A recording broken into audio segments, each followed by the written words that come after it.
Hi friends, welcome to Raga's kitchen. Friends, இன்றைக்கி வீடியோவில் சூப்பரான டேஸ்டியான பாஸ்தா ரெசிபி தான் ஃப்ரெண்ட்ஸ் பார்க்க போகிறோம். இது காலையில் டிஃபனுக்காக இருந்தாலும் சரிங்க, இல்லைனா நைட் டின்னருக்காக இருந்தாலும் சூப்பராக டேஸ்டியாக இருக்கும். கண்டிப்பாக ட்ரை பண்ணி பாருங்கள். நான் இன்றைக்கி 200 கிராம் அளவுக்கு மக்ரோனி வெரைட்டியில் இருக்க பாஸ்தா எடுத்து வச்சுருக்கேங்க. இதை வேக வைக்கிறதுக்கு ஒரு 3/4 லிட்டர் அளவுக்கு தண்ணி ஒரு பாத்திரத்தில் எடுத்து வச்சுருக்கேன். இது நல்லா சூடாகட்டும். இதில் ஒரு 1/2 டீஸ்பூன் அளவுக்கு உப்பு, ஒரு 1 டீஸ்பூன் அளவுக்கு ஆயில் சேர்த்துடலாம். சேர்த்துட்டு தண்ணி நல்லா கொதிக்கட்டுங்க. கொதிக்கிறப்போ நம்ம எடுத்து வச்சுருக்க மக்ரோனி வெரைட்டி பாஸ்தா வந்து நம்ம சேர்த்துறதில்ல. நீங்கள் எந்த வெரைட்டி ஆஃப் பாஸ்தாவாக இருந்தாலும் இதே மாதிரி செய்யலாங்க, நல்லா டேஸ்ட்டாக இருக்கும். இப்போ இது நல்லா வேகட்டும். கிட்டத்தட்ட ஒரு 80%, 80% நல்லா வேகணுங்க. பாருங்கள், இந்தளவுக்கு வெந்தால் சரியாக இருக்கும். நீங்கள் எடுத்து பார்க்குறப்போ கில்லு பதத்துக்கு வெந்திருக்கணுங்க, ரொம்ப சாஃப்ட் ஆகிடக்கூடாது. இந்த அளவுக்கு வெந்திருந்தால் சரியாக இருக்குங்க. இப்போ வந்து நம்ம இதை வந்து வடிகட்டிடலாம்.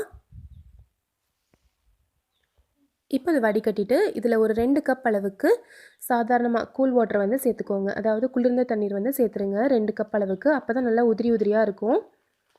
இப்போ ஒரு வாணலி எடுத்துக்கலாங்க. அதில் ஒரு 1.5 டீஸ்பூன் அளவுக்கு எண்ணெய் விட்டுக்கலாம். எண்ணெய் சூடானதும் ஒரு 1 டீஸ்பூன் அளவுக்கு கட் பண்ணி வச்சுருக்க இஞ்சி, ஒரு 5-6 பல்லு பூண்டு நல்லா பொடியாக நறுக்குனதும் சேர்த்துடலாம். இது நல்லா வதங்கட்டும். இப்போ இது கூட ஒரு பெரிய வெங்காயத்தை நல்லா பொடியாக நறுக்கி வச்சுருக்கேங்க, அதையும் சேர்த்துடலாம். இது நல்லா வதங்கட்டுங்க. பூண்டு இஞ்சியெல்லாம் நம்ம நறுக்கி சேர்க்குறனால வித்தியாசமான டேஸ்ட்டில் இருக்கும். இப்போ இது நல்லா வதங்கிருச்சுங்க. இப்போது நான் ஒரு 2 தக்காளி வந்து நல்லா நைஸாக அரைச்சி வச்சுருக்கேன் பேஸ்ட்டாக. தண்ணி எதுவும் சேர்க்காமல் தக்காளியை மிக்சியில் நல்லா பேஸ்ட்டாக அரைச்சிட்டு அதையும் நம்ம இதில் சேர்த்துடலாம்.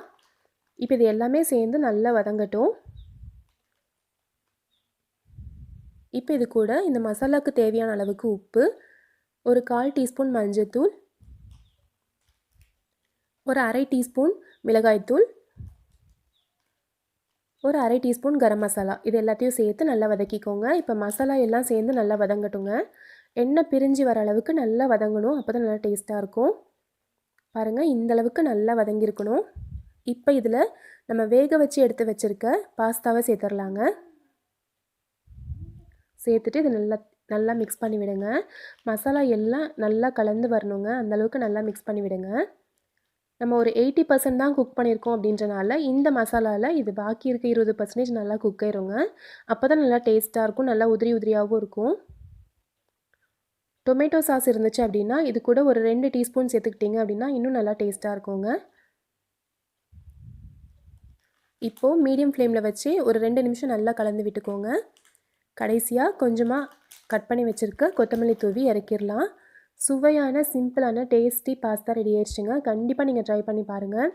டின்னருக்கு கொடுத்தீங்க அப்படின்னா ரொம்ப விரும்பி சாப்பிடுவாங்க குழந்தைங்க. சட்டுன்னு ஒரு 10லேருந்து 15 நிமிஷத்துக்குள்ளார நம்ம இந்த டிஃபன் ரெடி பண்ணிடலாம். ட்ரை பண்ணி பார்த்துட்டு எப்படி வந்துச்சுன்னு சொல்லுங்கள் ஃப்ரெண்ட்ஸ். இந்த ரெசிபி உங்களுக்கு பிடிச்சிருந்துச்சுன்னா நம்ம சேனல் ராகாஸ் கிச்சனில் ஒரு லைக் கொடுங்க, ஃப்ரெண்ட்ஸ் கூட ஷேர் பண்ணுங்கள், சப்ஸ்கிரைப் பண்ணுங்கள். தேங்க்யூ.